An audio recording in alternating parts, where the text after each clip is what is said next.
Hey, everybody. Welcome to Roundtable Conversations podcast.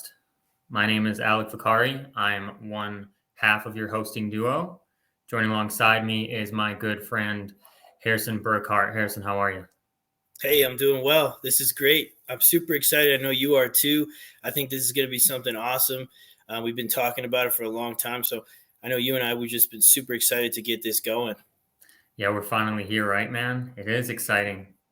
It is. I'm a little nervous, but I'm ready to begin. So, Harrison, what can you tell everyone about Roundtable Conversations podcast? So as mentioned, the excitement and how long this has taken us to kind of like get it off and running is, you and I met at NCOA. We just kind of formed this connection, which was, I thought, quite quick, and it was great to connect and meet each other. And then we started talking about what you and I, mutual interest, self-development, all those things. We talked about a podcast and then what our mission, what our goals were, what we wanted to do with it, how we wanted to empower people, how we wanted other leaders to feel welcome and feel like they were a part of this team and culture. And I mean, you had to bother me quite a bit, so I'm grateful for that. And then we took that networking aspect and now we're collaborating. And through this podcast, we're looking to grow other leaders and then obviously grow ourselves and then continue to collaborate in all ways and shapes, forms through this and then any other means possible to just become better as a team. I think it's all about creating that platform, right? That platform of discussing prevalent topics with leadership. And we're all leaders. Um, and what makes a leader is what we'll get into first. But creating that platform, having that outreach that goes beyond the auditorium, that goes beyond the commander's calls, that even goes beyond just the immediate workplace and just connecting with everyone, I think is really our focus for this podcast. So without further ado, let's waste no time and let's really just jump into the first topic. You ready, brother? Let's do it.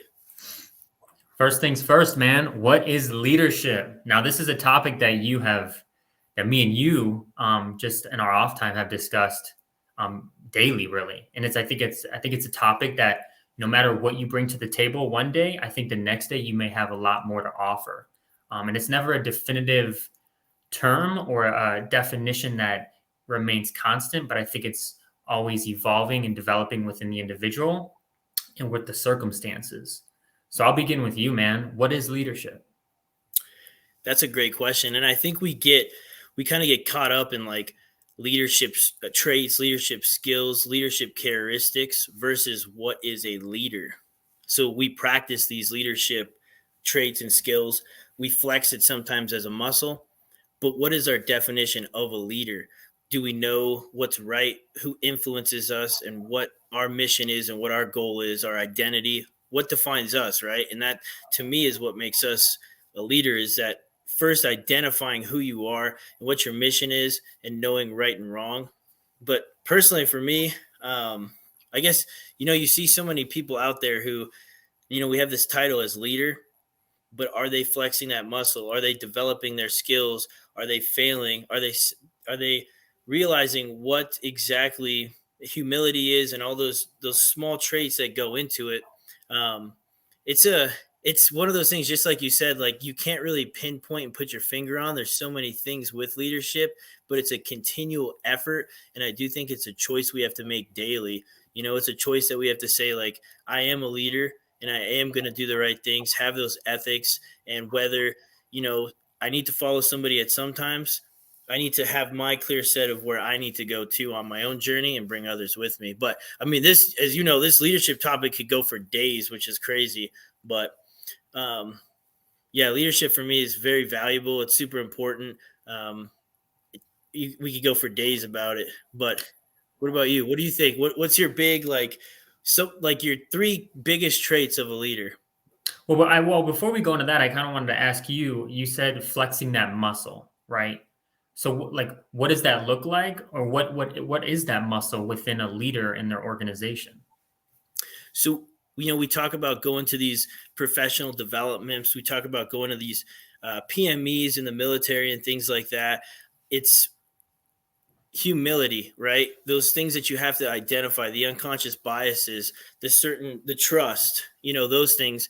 How are you building trust? We talked about this at Leaders or Readers, not, oh, everyone trusts me, but asking that question, what can I do to better instill trust with our relationship? Asking those questions and putting yourself as, hey, I'm accountable, I'm responsible, I'm the leader of this organization or leader of this team. We're all leaders, but let me ask the questions and let me be first. Let me take accountability over myself first.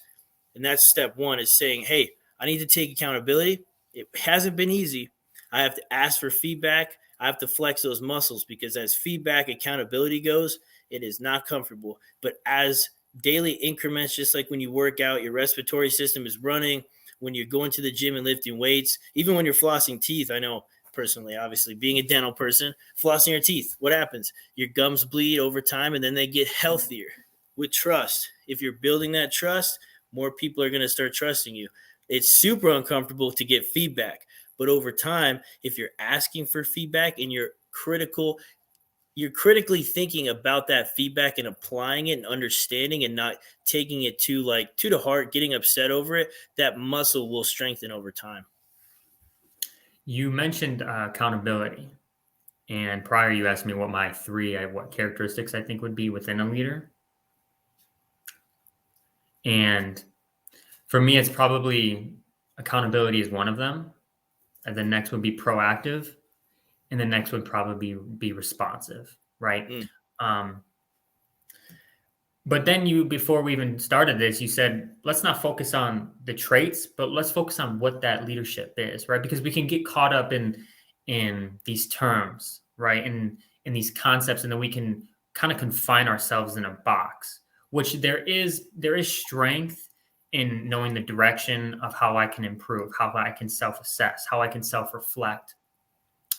But I think for me, with leadership, I think it comes down to the fundamental of taking care of the person to the left of you and the right of you, right?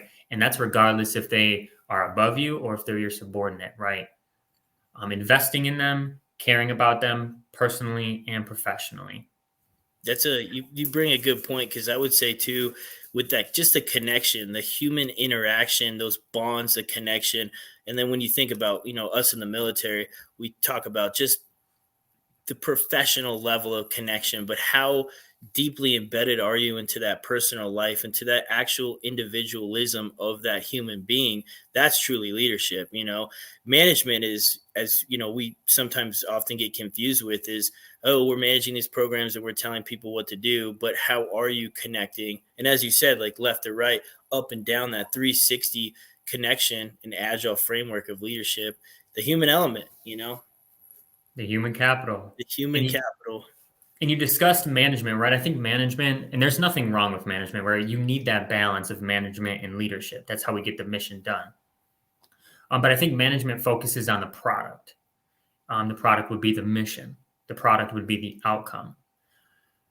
I think as a leader, you are meant to focus on the product capability, and that is your airmen. Those are the people around you. Those are the ones that lead and get the mission done, going from point A to point B. So focusing on that capability, investing in those strengths, improving those weaknesses, which we'll discuss later on, but investing in that individual professionally and personally, understanding their diversities, understanding their background, understanding their motivations, their aspirations, their goals, right? And then understanding where they are and where they can go. I think one of the probably the greatest thing for me as a leader, someone that has supervised many, I think for me is the greatest accomplishment that I see, or the greatest satisfaction that I get, is seeing where someone believes their potentials lie in terms of their greatest, like their roof, what they're capable of, their potentials, their highest peaking moment.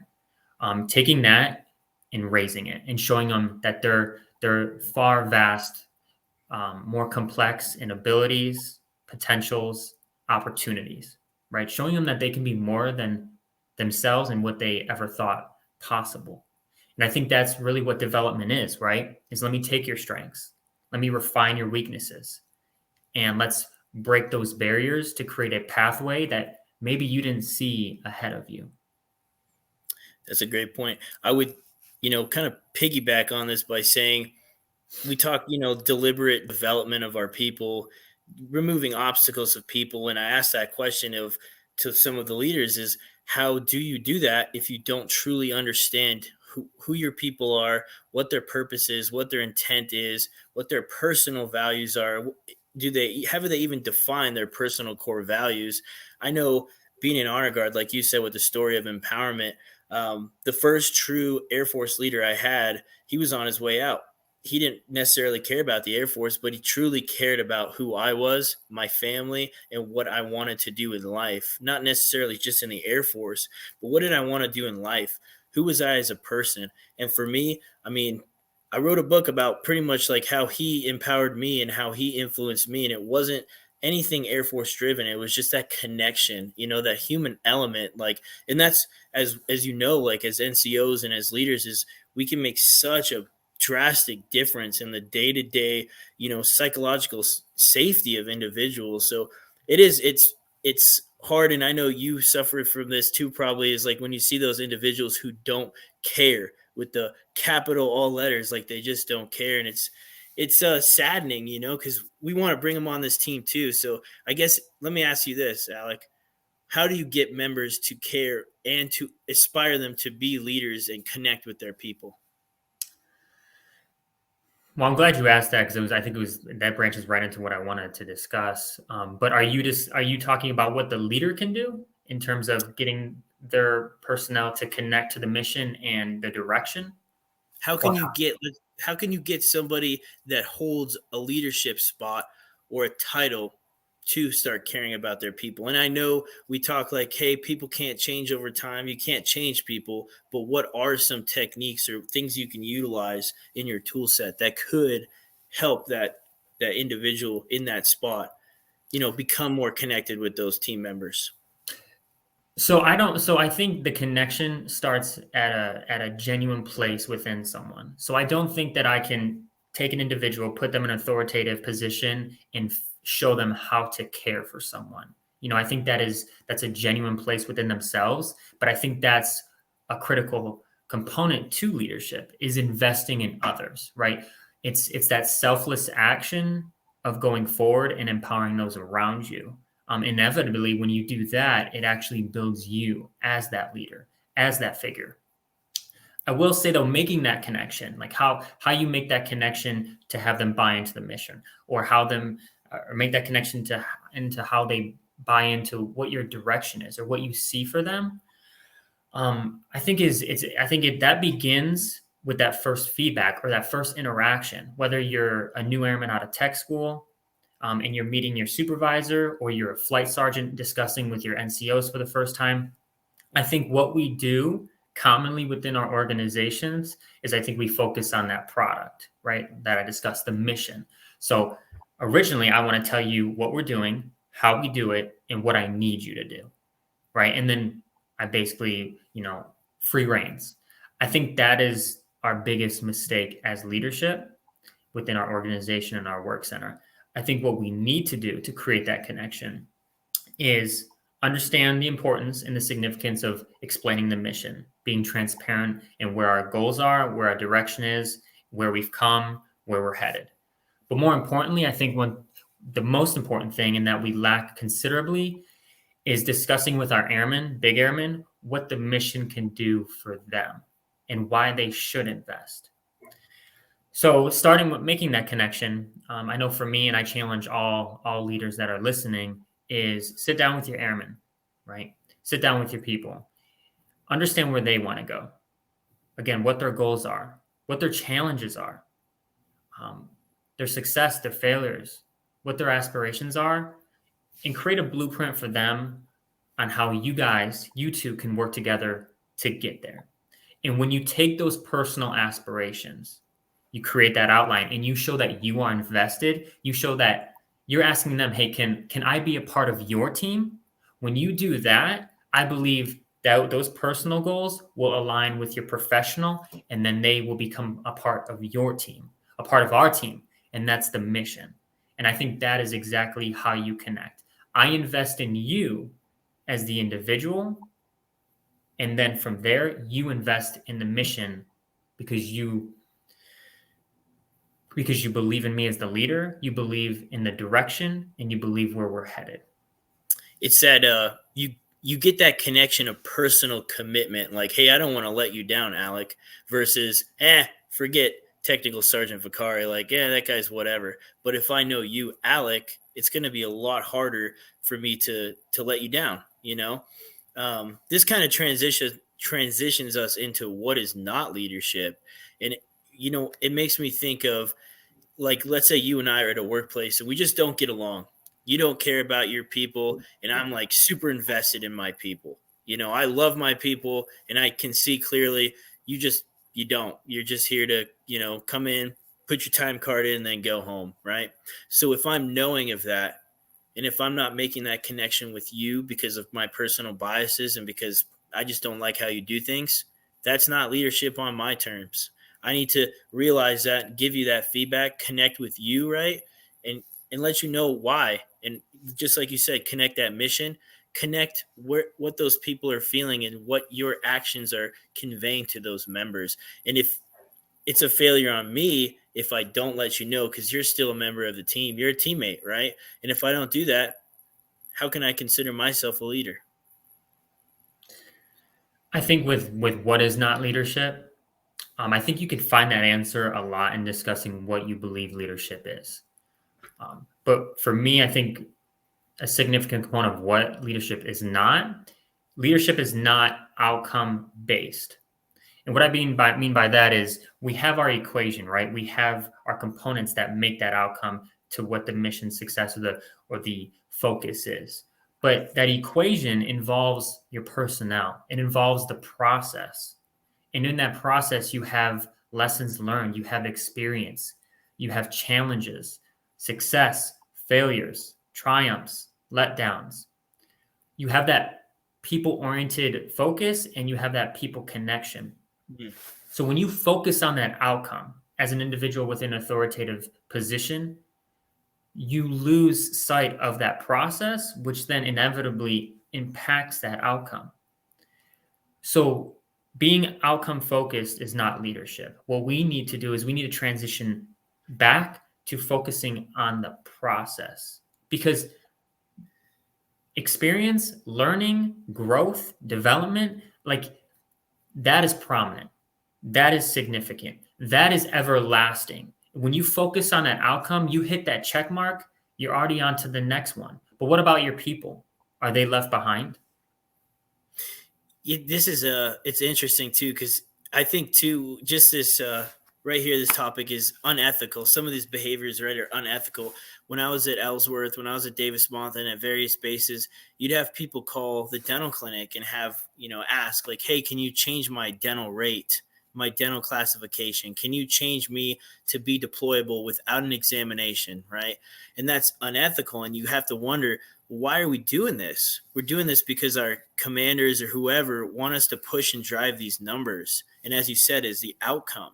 But what about the process? What about the health of that member? We're forgetting about all these things in between that fall in between just to have our numbers show that we're good and to put it on these EPRs and to claim, these high statistics. But what about the processes? Like you said, what about the people, And I think, what leadership is not is getting too worked up onto those numbers, too worked up on what you look like on a piece of paper, not working on like, hey, this is how I need to grow as an individual versus what do I need to do to get to this next rank? Like, hey, I need to check all these boxes. Well, you might have to check all those boxes anyways to develop yourself as a human being.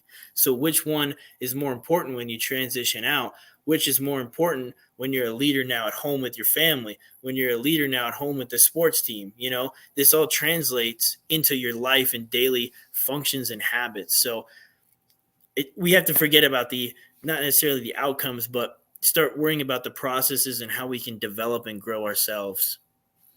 You think we should Like, transition into the next topic? Because I think that's like almost essential to what the 5-6 is doing. yeah. So flex that muscle, invest in your people, focus on that product capability, and that success in that way forward will come. Exactly. I think that's great, man. So we Yeah. will transition, right? I want to give a special shout out to our sponsor, Malmstrom 5-6 Alliance. My guy, Harrison, is the president. So what can you tell us about the 5-6 Alliance? You know, throughout my career, like private orgs, as you know, has been that box checking. Hey, you got to do this, you got to do that to get to the next level. And unfortunately, I guess I would say like initially, early in my career, I thought like, hey, I'll get out to the booster club, I'll get out to this and do that for my EPR. And then coming here a year and a half ago, I just started going out because I knew to the 5-6, come out to the meetings and see what it's about. All the security forces and the breadth of experience and how much they were offering, it was almost foolish to not go and meet these people that were so like-minded and wanted to grow together. Being on the 5-6 this year, we've had so many, like everybody on the exec council. I mean, I'll never forget them and they'll be lifelong friends. Meeting you and now doing this, like you talk about just that networking aspect, we've been able to collaborate with so many different individuals and NCOs, and we want to find this talent, like people that want to podcast, people that want to do these social gatherings. So the more conversations and connections we can have, the more collaboration. And that's truly what we want to do. We want to find those hidden gems on Malmstrom Air Force Base. We want to provide you these opportunities. And through those opportunities, like we're growing together. It's not just like the exec council doing everything. We're learning from other NCOs too. And it's just building us to be a more unified front. And I think with the 5-6, we talk about having a platform, and this is really what this podcast is about, right? Is creating that platform for outreach, getting our message across. But I think with the 5-6, you create that platform, you allow voices to be heard, but then you make connections, right? And I think what we're focused on is identifying individuals that want to contribute and be part of a team that's integrated with immense diversity and talent. And we want to take those personal skills you have and refine them into something professional to where we can branch and become better organizationally, individually. I think And too, you mind if I add to this? Because that it makes me think like there's a member, let's say, and I won't name him because I want to respect his privacy, but he came onto the 5-6 exec council as like he doesn't know, he doesn't want to be involved in it. His supervisor pushed him out to do it, right? And through 6-7 months of being on the 5-6, he's found his passion. He's found like what he wants and how he can give it back to this base and to the airmen. And for me, like that's the most rewarding thing about leadership, about being on teams, is seeing somebody on your team that finds their value, finds their purpose, and actually has the joy in what they do. But sorry to interrupt. I just had to add because that, like, it just makes you feel good. It's what we're here for. And that's what we want to do together. And like you and I meeting, doing this podcast, like, hey, what do you do? Oh, okay, you're the 5-6 president. You have this platform. Cool. Let's do this and share it with everybody. Now let's find everybody else that wants to do something and just bring them up with us, I think, yeah, I think you touched on it, right? You come together with individuals that may have different perspectives, maybe different experience, maybe different experiences and understanding of things, but you have a shared common goal, and that is betterment of self within leadership and going beyond the confines of your one organization. You want to have that outreach. You want to have a bigger impact. I think so. When you take those differentiating perspectives, right, you have a positive conflict. And what I mean by that is you take those ideas, you come together and you transcend. And that's how you take that independent individual and you become interdependent, which is a topic we'll actually discuss next week. But before we move on, can you tell the listeners when the next 5-6 Alliance meeting is and how they can get there? So 23 June, Thursday of next week, 1500 at the Grizzly Bend. So we typically bring out a guest speaker. So we've got two guest speakers coming out. It's always very interesting. It's always something that you can come and bring something back to your unit with information. Not only that is we try to hold conversations within our tier group, within our NCO tier, to give those shared failures, those shared stories. So You might not necessarily make the same mistake, but you can use those diverse opinions and diverse stories to mold where you want to go and help your sphere of influence shape where they want to go into a better way, and just ultimately lead to their success. So 23 June, Thursday, 1500 at the Grizzly Bend is our next 5-6 meeting. And then again, we just want to hear like what you want to do, and let us remove any obstacles for you so you can do that across Malmstrom Air Force Base and wherever you want, and help us grow too, because that's truly like what we're here for as well. So we're going to transition to the next topic, Harrison, and that's going to be failure and success, the value of both. This is probably for me, it's probably the greatest thing in life, I would say, is failure. And as you think, like, kids are so adapt and so like resilient to failure. They're gonna learn to walk, they're gonna fall, they're gonna ride a bike, they're gonna push themselves to do whatever they have to do and fail. And what happens is they learn. And then as we get to being adults, we don't push ourselves and strive for that, because we've become such a habitual creature of like what we're used to doing. We don't want to fail because it's not comfortable, right? But what happens when you fail? You learn new ways to do things. So I would say, if you're not failing, you are not growing. If you're not pushing your members to be uncomfortable and to fail, how are they growing? It's, of course, you won't hit that success unless you fail either. And success is defined in so many ways. And I think you have to truly, as we spoke before on leadership, understand not only what the professional goals of that individual is, but remove obstacles by allowing your members to fail to reach their personal success, which can be defined in various ways. But that's what we need to do as leaders, is to find that success for each individual. So valuable, so valuable. I think for me, man, life is a journey, right? The Air Force is a journey. Your career is a journey, and you're going to have a lot of ups, but you're going to have a lot of downs. And I think through my experience, a little over 9 years now, I've learned that my success is a culmination of all my failures. Without those failures, without those missteps, I wouldn't be where I'm at today. I wouldn't have those accomplishments that I do, and they wouldn't be so meaningful if it came easy. There's like that saying of, you never fail unless you quit, right? So you fall down 7 times. If you get back up, did you fail? You got back up that 8th time, So I think we as an organization, and we as just individuals, we're raised to kind of be apprehensive towards failure, right? We don't want to fail our exam. We don't want to fail trying out for the basketball team. We don't want to look silly in front of our friends, right? We don't want that vulnerability. But if you can kind of reframe the mindset of what failing is and actually perceive it as something beneficial, challenge yourself to, I do want to fail, because I want to find out where my weaknesses are, where my strengths are, and how I can get better and how I can grow.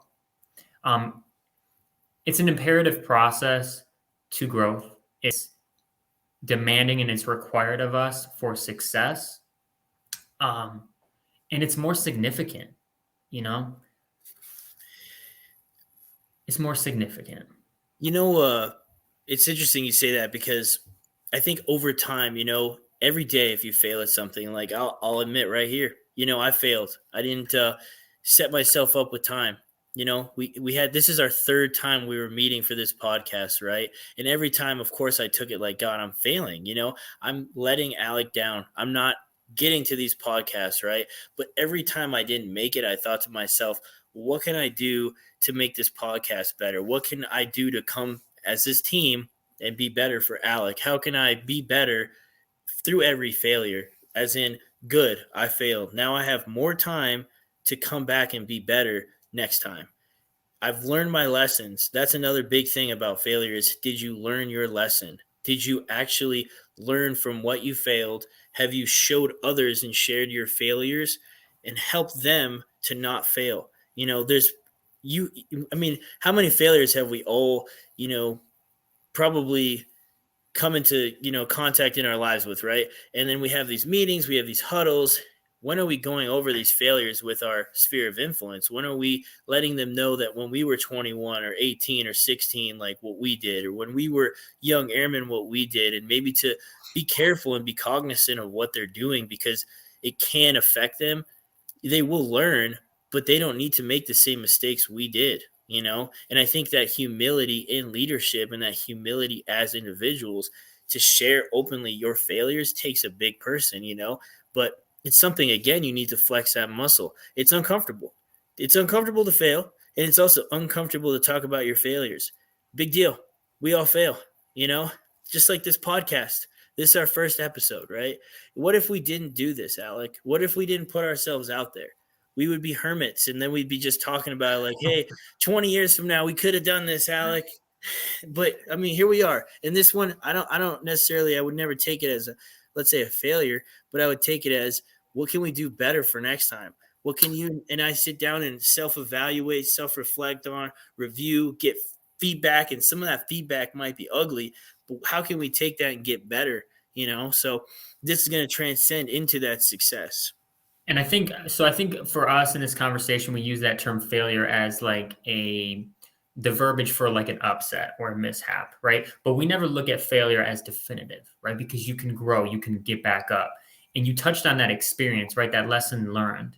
And through my career, I've learned that I've gained more through what I've done wrong than what I've done right, because I was able to look at the components of my actions. I've been able to look at the outcome. What went wrong in those processes? What did I not do, or what could I have done better? And that failure allows you to self-reflect. It allows you to become stronger, to become more resilient, and to become more focused. And with that failure, when you accept it, in terms of, you no longer are afraid of it, right? And that's what I challenge our listeners as leaders, as individuals. I think we need to throw away that term. I think we need to get away with that fear of not being enough, that fear of falling short, that fear of what the critics will say. And I think we should empower ourselves to go for it. And if we don't hit that marker, if we fall short, well, we went farther than we would have if we never started, right? That's very true. And so if we embody that vulnerability, if we become comfortable with the uncomfortable, right? If we challenge ourselves in not only as individuals, but as peers, as groups, as leaders together, what if we begin to challenge each other to fail? I want to see you go as far as you can. And when you can't go anymore, let's see what we need to do next. And if we shifted that framework of failure is a bad thing, or failure is less than, or we need to have success. If we shifted that mind frame to challenge each other and see how far we can go, just to identify our weaknesses and strengths, and then empower through to the next barrier, I think as individuals, I think as organization, I think as leaders, I mean, we would transcend tremendously. And not only within the leadership realm, but how does that, if you restructure that framework, how then do we begin to converse with those around us, those that we're responsible for, right? Because if I'm a leader and I fear failure, right, and I'm apprehensive of it, and I only want to stay within the confines of what I'm comfortable, that fixed mindset, I mean, do you think that's going to bleed down to those I supervise, right? Because if I'm afraid to go into the unknown, am I going to encourage the airmen below me or those around me, my peers, to go into the unknown?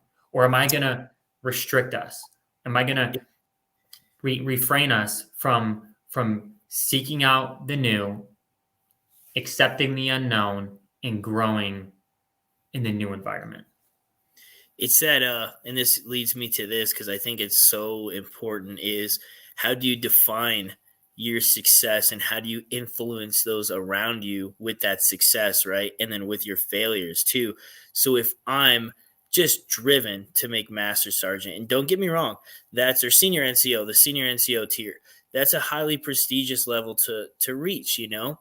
But what are you more worried about? Are you more worried about reaching that tier because of materialistic, external things? Are you more worried about growing as an individual and internally influencing your people to focus on their skills, their traits, their character, and growing in that way? Because that's a different definition of success, And typically, when you are working on yourself, when it comes to, hey, let me build myself a little better so my team can get better too, they're going to translate into making that tier. If you don't worry about it, just don't worry about it. Worry about yourself, worry about growing your team.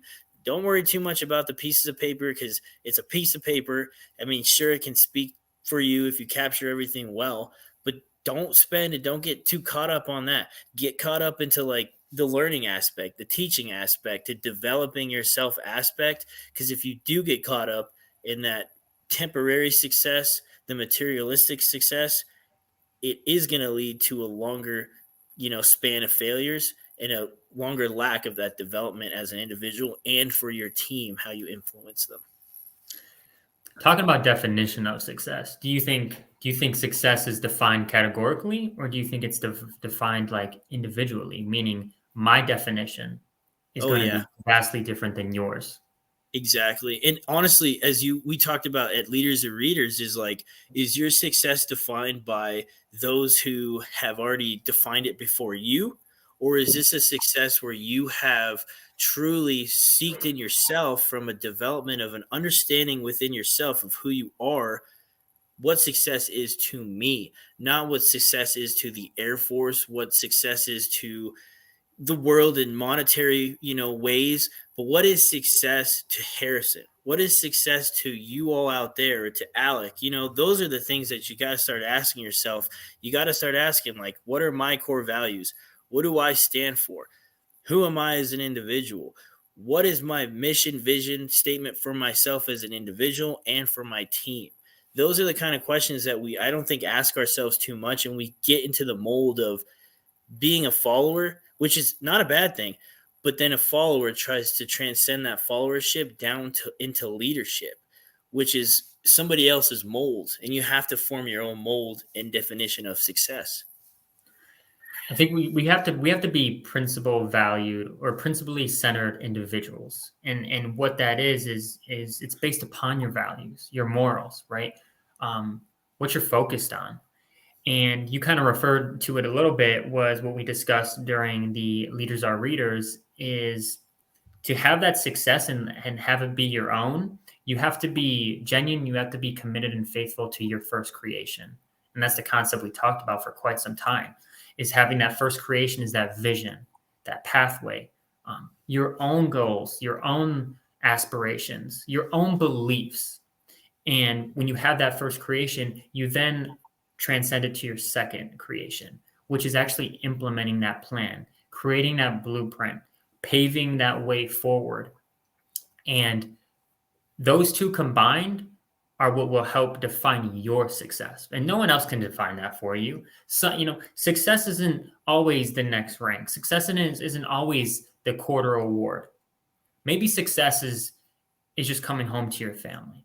Or maybe success is having a hot meal.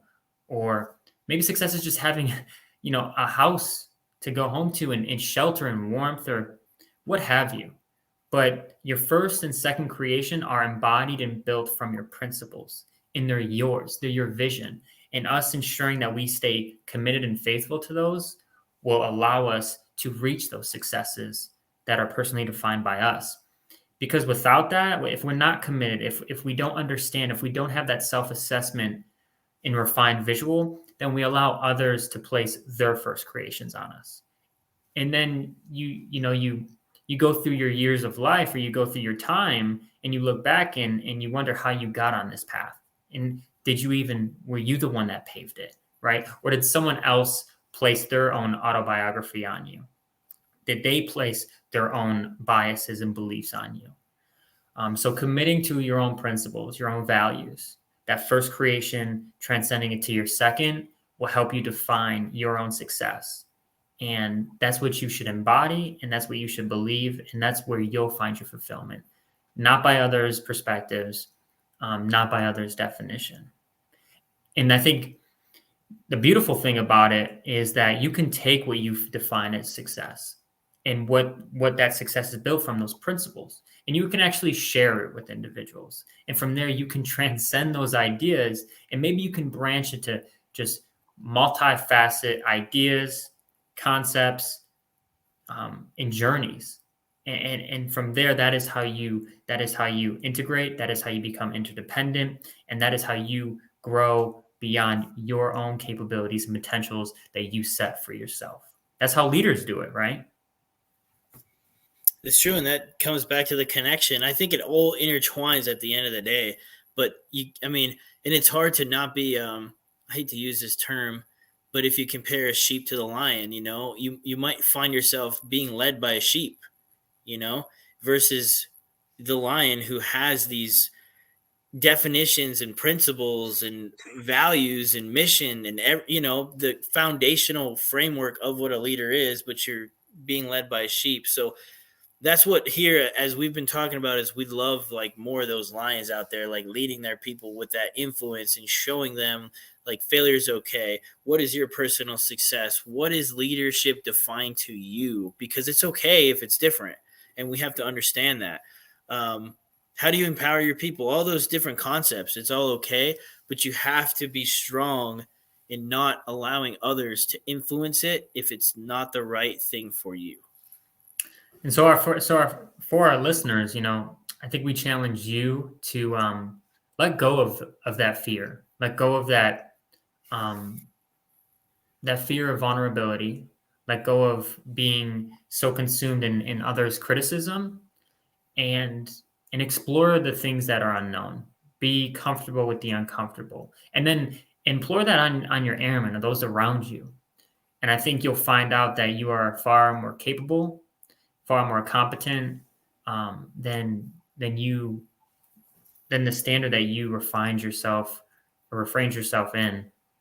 And I think you'll see that direction forward, that risk taking, that willingness will actually influence those around you, and as an organization, as a work center, as a leader, as a follower, which we all are, will grow, develop, and you'll have that product capability, which will then produce that mission success.